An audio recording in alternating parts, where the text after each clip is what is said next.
air around Ren still crackled with energy as he stood in the empty space where the clock tower had once loomed. His heart pounded in his chest, the weight of what had just happened pressing heavily on him. Maya and Kaito exchanged uneasy glances, their breath still unsteady from the confrontation with Eclipse. "We made it," Maya whispered, almost as if she was afraid speaking it aloud would shatter the fragile reality around them. But something wasn't right. The people walking the streets seemed off. The world around them was just a little too quiet, the air too still. Ren's gut twisted with unease. He turned to Kaito, who was already scanning the area with narrowed eyes. "Do you feel that?" Ren asked. Kaito nodded. "Yeah, something's wrong." The three of them stood frozen, observing the city that should have felt familiar, but now felt alien. It was as if a thin veil of something unnatural hung over everything. Then, from the distance, a sound echoed through the streets, a rhythmic, unnatural ticking. It wasn't coming from a clock tower, it was coming from the sky. Maya grabbed Ren's arm. The reset. It didn't stop, it just changed. The realization hit him like a freight train. They hadn't broken free.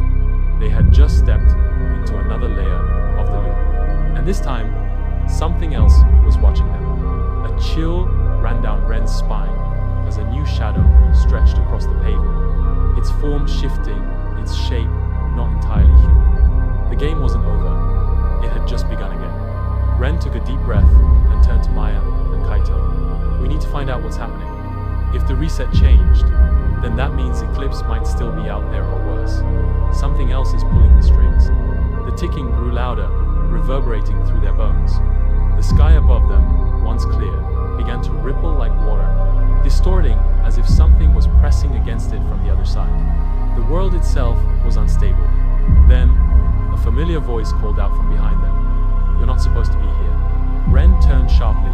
A figure stepped out of the shadows, an older version of himself. Maya gasped. "No way!" Kaito's hand clenched into a fist. "What kind of trick is this?" The older Ren gave a tired smile, his face lined with exhaustion. "Not a trick, just another mistake in the cycle." He looked up at the shifting sky. "And we don't have much time before they notice you." "They?" Ren asked. A deep, guttural growl echoed through the air. The ticking intensified. "Run," the older Ren ordered. Suddenly, the ground beneath them shattered like glass, and they fell. They landed in a vast, endless void filled with floating ruins and broken clockwork mechanisms, all suspended in time.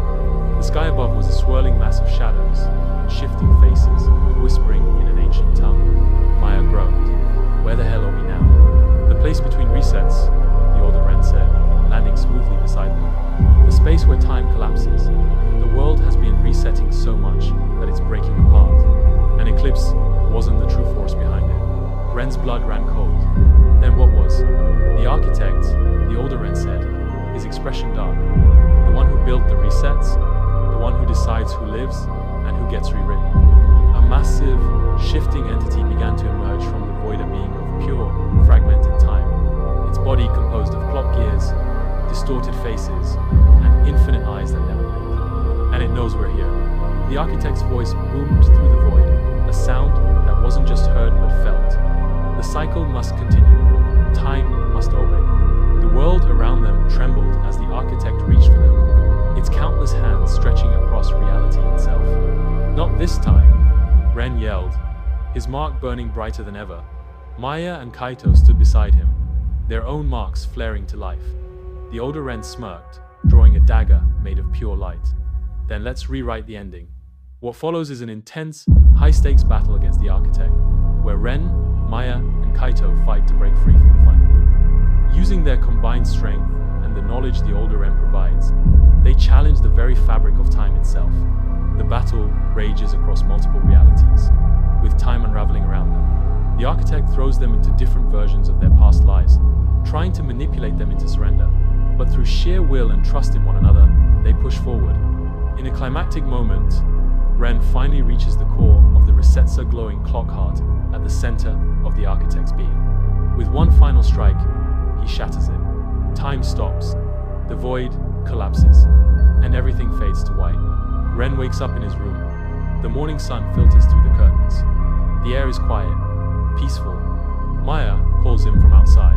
Kaito stands by her, looking up at the sky. The clock tower is still gone. There is no ticking, no resets, no distortions. They did it. The nightmare is over. As they walk away, a faint whisper lingers in the wind, a final echo of what once was. Time obeys. For now.